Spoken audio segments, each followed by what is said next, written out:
동여 글밭 9월 5일 화요일 나라의 자존심은 어디에.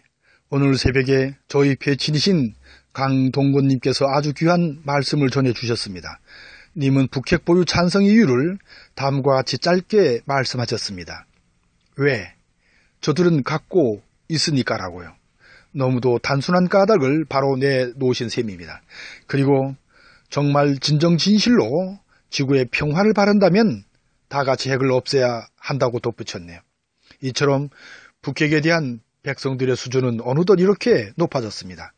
미국처럼 핵은 자신들만 가져야 한다는 생각은 이미 틀린 것이며 설득력이 없습니다. 이렇게 될 수도 그렇게 되지도 않는 것이 세상의 이치입니다. 그러니까 나는 괜찮고 너는 안 된다는 식으로는 문제의 해결은 불가능합니다. 그렇다면 이런 북핵 문제를 어떤 중심에서 바라보아야 할까요? 미국의 입장이 아니라 당사자인 북한의 입장에서 문제를 접근해야 합니다. 미국의 입장이 아니라 한민족인 우리의 입장에서 문제의 해법을 찾아야 합니다.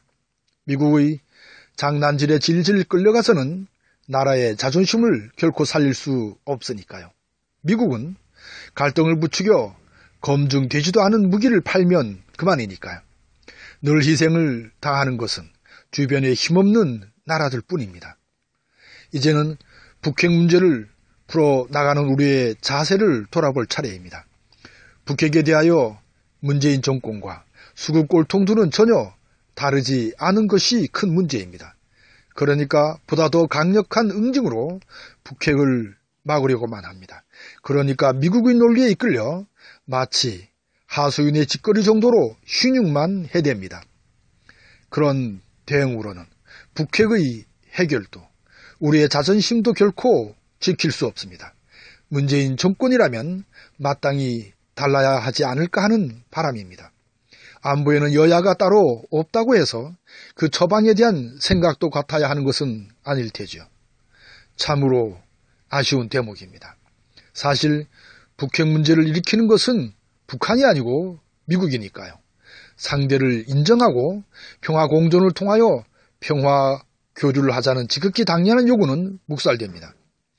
미국은 정의롭고 북한은 그렇지 않다는 생각에서 이제는 벗어나야 합니다. 미국은 정의롭지 않은 짓을 수없이 많이 저질러 왔던 역사를 갖고 있으니까요. 그렇다고 북한이 늘 정의롭다는 것은 아닙니다. 권력을 3대로 이어가는 짓은 옳지도 그리고 참으로 아름답지도 않으니까요.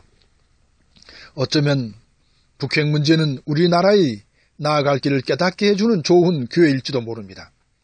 나는 누구인가를 끝없이 묻는 가운데서 깨달음에 이르러 자존을 얻듯이 이참에 우리나라는 어떤 나라인가를 끝없이 물어 나라의 자존을 살렸으면 좋겠습니다. 종북 좌빨이란 말에 눌려 살아온 100년의 세월도 이제는 끝장을 낼 때라 여겨집니다. 그것은 다름 아닌 백성들이 주인인 나라를 반듯하게 세우는 일이기도 합니다. 그것은 지금도 여전히 진행되고 있는 촛불 혁명일 테지요. 그것은 나의 자존과 나라의 자존이 다르지 않는 사람 사는 세상을 열어가는 일일 테지요. 늘 고마운 마음으로 새벽을 건너 아침을 맞습니다. 정말 고마워요.